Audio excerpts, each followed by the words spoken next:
শাশুড়ি হঠাৎ করে জানতে পারলেন যে নিজের পুত্রবধূ নিজের প্রেমিকাকে বাড়িতে ডেকে এনেছে। তবে সেই মুহূর্তে তিনি কিছুই বলেননি, বরং এমন ভঙ্গি করে থাকলেন যেন কিছুই জানেন না, আর চুপচাপ সেখান থেকে সরে গেলেন। পরের দিন যখন বৌমা বাড়িতে ছিল তখন শাশুড়ি সেই লুব্রিকেন্টটা খুঁজে বের করলেন যেটা ওই দুজন ব্যবহার করত। তারপর সেটা ফেলে দিয়ে সেখানে ভরে দিলেন ফেভিকল আঠা, আর সেই সঙ্গে তিনি ঘরের এক কোণে ছোট্ট হিডেন ক্যামেরা বসিয়ে দিলেন। সবকিছু নিখুঁত ভাবে সেট করে তিনি বৌমাকে জানালেন যে তিনি বাজারে যাচ্ছেন এবং ফিরে আসতে অন্তত 3 ঘন্টা সময় লাগবে। এরপর যেই না শাশুড়ি বের হলেন, বৌমা ততক্ষণে তার প্রেমিকাকে বাসায় ডেকে আনলেন। আর তারা বুঝতেই পারলো না যে লুব্রিকেন্ট বদলে গেছে, এবং যেই না সেটা তারা ব্যবহার করলো সেই তারা দুজন আঠার মতো একে অপরের সাথে লেপটে গেল। আর তারা এতটাই আটকে গিয়েছিল যে নড়তেও পারছিল না।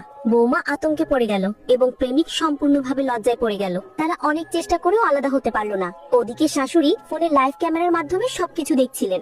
এসব দেখে তার ঠোঁটে ফুটে উঠেছিল একটা ঠান্ডা হাসি। তিনি সঙ্গে সঙ্গে তার ছেলেকে ফোন করে বললেন, খুব জরুরি একটা বিষয় আছে, তুই এখনই বাসায় চলে আয়। এরপর তিনি আত্মীয় স্বজনদেরও ফোন করে ডেকে পাঠালেন, নেই বলেছে আজ তোমাদের ভাইয়া ভাবির বিবাহ বার্ষিকী, সবাই এসো। এইদিকে কোনো উপায় না দেখে আতঙ্কিত বৌমা তৎক্ষণাৎ শাশুড়িকে ফোন করে বললেন, ঘরে আগুন লেগেছে, আপনি এখন বাজারেই থাকুন প্লিজ। কিন্তু শাশুড়ি সেই মিথ্যা কথা শুনে আরো চালাকি করলেন, আর তিনি ছেলেকে ফোন করে বললেন, বাড়িতে আগুন লেগেছে আর তোর বউ ভেতরে আটকে পড়েছে।